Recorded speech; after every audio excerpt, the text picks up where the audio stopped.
Meanwhile, Donald Trump says negotiations with Iran are proceeding nicely.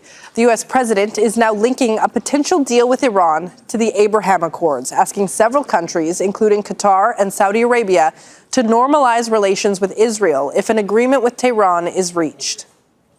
Our White House correspondent Kimberly Halkett is standing by for us in Washington.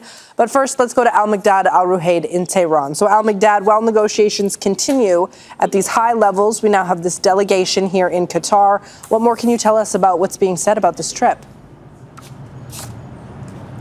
Well, Riley, what's important here is not who is in the delegation in Doha, but also the files that appear to be discussing that here they in Doha. So the Iranian media outlet Reuters, Al Jazeera sources suggesting that the presence of Abbas Araqji, the foreign minister, and also the senior negotiator Mohammad Baqir Qalibaf are holding talks right now with Qatari officials on most sensitive and unresolved issues between Washington and Tehran, which is definitely the Strait of Hormuz and the highly enriched uranium stockpile, and also the future of the Strait of Hormuz. And what is drawing attention in this visit is the presence of the governor of central bank, which is what that suggests, according to our sources, according to Reuters, that there will be highly discussions about the Iranian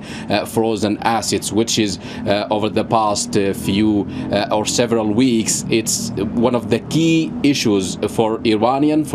It's a core demands for Iranian to discuss this issue between Tehran and Washington, and also it's like a test for American seriousness to move forward with Tehran. At the same time, that there is a notable drawing attention also about the Qatar delegation, about the presence of Qatar right now in the central role of this talks. We do know that in the past few days there's a delegation here in Doha helped to resolve most clauses that both sides disagreed about. And right now we are seeing that they are moving forward in Doha with officials there.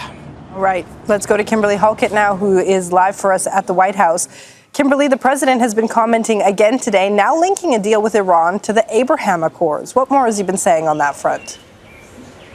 That's right. The U.S. president, after having calls with various Gulf nations, among others, has now asked those same parties to join the Abraham Accords. What the U.S. president is suggesting is that this, in his words, is an unparalleled world coalition and also an opportunity not only to make an agreement to end the U.S.-Israel conflict with Iran, but also to create something historic. In other words, a new Middle East order. Now, the U.S. president, as you point out, says that negotiations are proceeding nicely, but certainly not suggesting that an agreement is imminent, something that he did just a couple of days ago. Instead, what he's now saying is that it's taking time to work on something much larger than just an agreement with Iran that would prevent war, that would prevent a future nuclear crisis. Again, now suggesting that if these countries were to sign on to